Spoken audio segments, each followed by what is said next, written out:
Hey everybody, how's it going? So today I wanted to make another video about low dose naltrexone, and I really just want to address one specific thing here, and this is when it comes to some people have heard rumors about LDN being a medication that might stop working or at times give you negative side effects to the point where you want to stop taking it, and I just want to address that. So if you start on low dose naltrexone and you start to have negative side effects, let's say nightmares, vivid dreams that are disturbing your sleep, and just any type of negative side effects, the first thing that you might want to consider before I continue, of course, consult a doctor and do whatever they suggest, but this is just my opinion from what's worked for me and other people from forums. But what most people would do is lower the dose.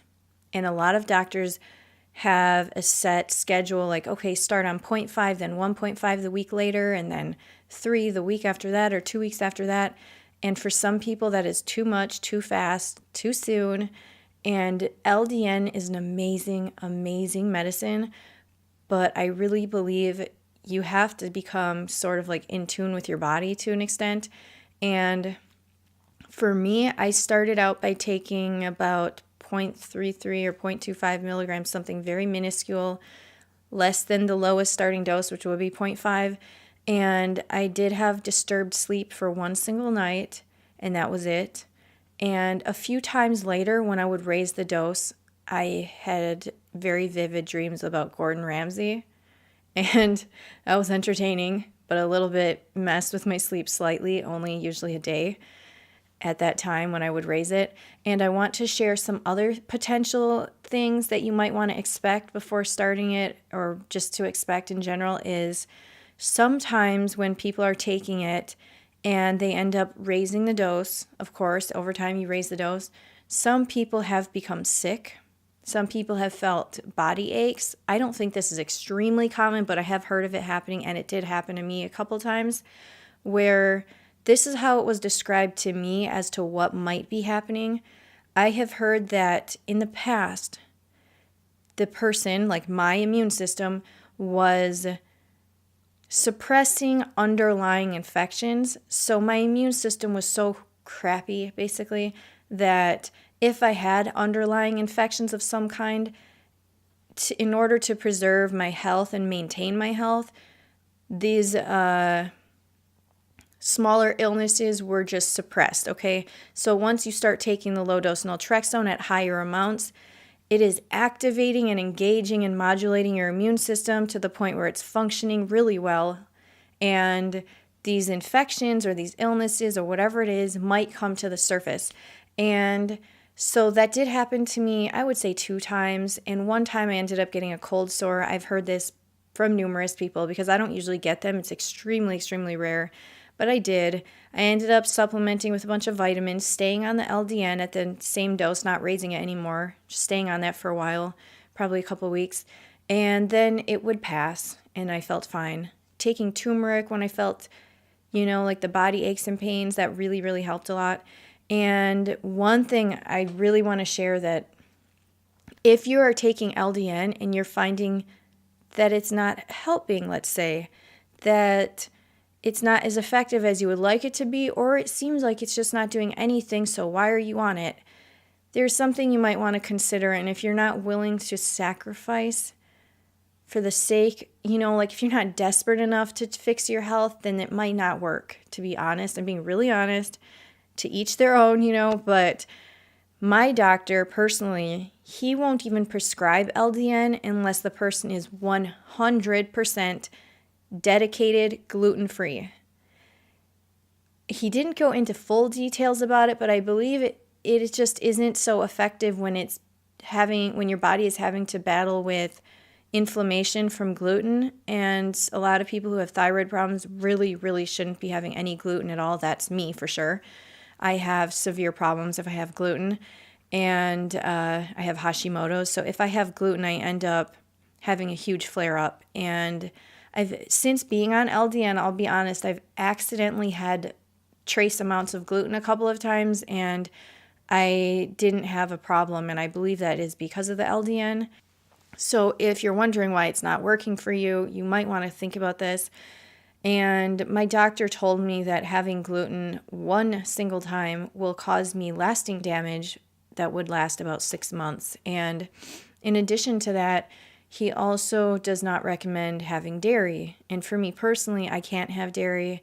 When all my health problems started, I developed lactose intolerance. And the weird thing is, my son did at the exact same time as me, which is very strange. Like, I wonder what exactly happened to us. And I think I know, but I'll save that for a different video. So the thing is, we stay away from gluten and dairy. Dairy is extremely inflammatory, and so is gluten. So if you're really trying to be healthy and you really, really want this to work, I would just suggest getting off of both of those. There are many ways around it. Also, if you like to cook and this is really sad for you that you can't have these things, it is understandable. It's an adjustment. It takes time, and I really like making food. Sometimes I don't have the energy lately, but I like making things though when I do have the energy and I'm all pumped up about it. And I have an amazing book recommendation. I'll put a link below. It is for a book called my Paleo Patisserie. Oh my goodness. You can still make bread products and things that normally would be made with flour. You still use flours, but there are different types of flours like arrowroot and some other things. And the book is absolutely amazing. The stuff you could still make, it just gives you hope. Trust me, if you miss a lot of goodies, it's so amazing. And yes, it's a process and it's hard to make the stuff. It's not really hard, it's just time consuming, but it's so, so worth it. Another book that I highly recommend is Clean Eats. And the book is absolutely amazing for making food that is anti-inflammatory, very good for your stomach, very good for your body and health. And it's not marketed as paleo, it's not marketed as gluten and dairy free, but it is all of those things. It's the best book. And people who are not gluten and dairy free, family members of mine who are insanely picky, love the stuff that I've made from that book. I feel like my kids' life is so much better because of that book in itself. Some of the food I've made is better than anything I've ever had, ever at a restaurant. So it's that good. And I find those recipes to be pretty easy. Okay, so now I'm going to get back on topic. I'm sorry for rambling there, but I'm trying to think of what else I might need to cover when it comes to low-dose naltrexone. Okay. Oh, I know. The other thing that might occur if you are raising the dose, especially if you raise it pretty fast or pretty heavily or high amounts at a time, like just as an example, it took me over a year probably to even get to 3 milligrams. And here's something that's interesting to keep in mind. You don't need to force yourself to go to a certain amount. Every person is going to have an individual dose that works well for that person.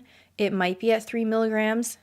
It might be at 1.5. It might be at 4 milligrams. It might be 4.5. If you noticed that after raising the dose that you're having negative side effects, then you might want to consider trying it at the dose you were at or at a lower dose, or just sticking it out a couple days and see how it goes. But the thing is, for some people, they feel like maybe it stopped working after a certain dose. Maybe they raised the amount that they were on, and then they feel like, hey, it stopped working. That's my point is at that time, you might want to mess around with the dose a little, like lower it a little, stay where you're at, or go higher and see how it goes. If you just raised it and you're feeling worse, then obviously raising it isn't the answer, in my opinion. The thing is, for a lot of people, a solution is to stop taking it for a day, especially if you had a negative side effect. Like I said, you can go back to the dose that you were on, or you could stop taking it for one day. So for some people who feel like the effectiveness has worn off, that it stopped working or something, for them, I've heard a lot of stories that it has been effective for them to take one day off per week. And some people end up also taking off every other day. They take it one day, and then they're off one day, and they take it one day and they're off one day. And from what I've read is that everybody metabolizes things differently. If you have thyroid problems, especially, you might have a slower metabolism if you're hypothyroid. For me personally, I can't raise it to about 4 milligrams. I can't take that high of an amount because I have negative side effects. Now, I guess I'm just going to cover what my negative side effects have been in order to assist you guys. And the way I've heard it described is that your body needs to clear its receptors out. And in order to do that, some people's metabolisms are slower, so they need to either take less or they need to take breaks in between, like take days off. I want to just give a little warning. I'm not trying to scare anybody. This is not common at all, in my opinion, from what I've read around the different forums and things. But some people at times who have taken doses that were probably too high for their bodies to metabolize properly have had symptoms of depression. So I believe this can happen. From what I read, I believe it happens when you take it at night and it turns off your endorphins for a period of a few hours. Then it's supposed to kickstart your body into gear so that your body will produce probably 3 times the amount of endorphins, and your body will, that's how your body reacts. For some people, for some reason, if they're taking an amount that's probably too high for their body and their metabolism to metabolize properly and in a timely manner, which happened to me, by the way, if I take too much, for example, 3.5 to 4 milligrams, I can't do that. For me, this is just my personal story. This is what has happened to me on a few occasions, and that's it. And I've been on it for a couple years. It's happened a few times where I tried pushing it and taking too much too quickly, or just tried taking too much for my body. The next day I started feeling down. I don't have a history of depression. I don't have a history of just feeling like extremely down and mood swings in that manner where I'm extreme sadness and strange moodiness where I'm like crying and stuff. It's really, really abnormal for me. So that's basically the type of symptom I started having. And the first time that happened, I didn't recognize what that was. I didn't recognize or think, hey, this is from the LDN. I just was like, what's wrong with me? And then I made a mistake because that same night I ended up taking the LDN again at that higher amount. And the next day it was even worse. And then the weirdest thing happened with me is I did start doing research and discovered that it could be linked to the LDN not clearing out of the receptors. But the weirdest thing is, I kid you not, that evening at a very specific time, I don't know if it was 5 p.m. or 7 p.m., it just lifted. I just felt it gone and I felt completely back to normal. Now, isn't that weird? But I really believe that if you take too high of an amount of LDN, that could happen for some people. Like, my metabolism is obviously slower. Overall, this has happened one other time where I recognized it and I'm like, oh, I'm feeling really bad. And then I realized, yeah, I think I was taking too high of a dose and I decided to lower it. Okay, so the very, very last thing I want to share is this is just a personal discovery. I haven't done extensive research on this. For me, after being on it for close to 2 years, my good dose for me is 1.5 milligrams.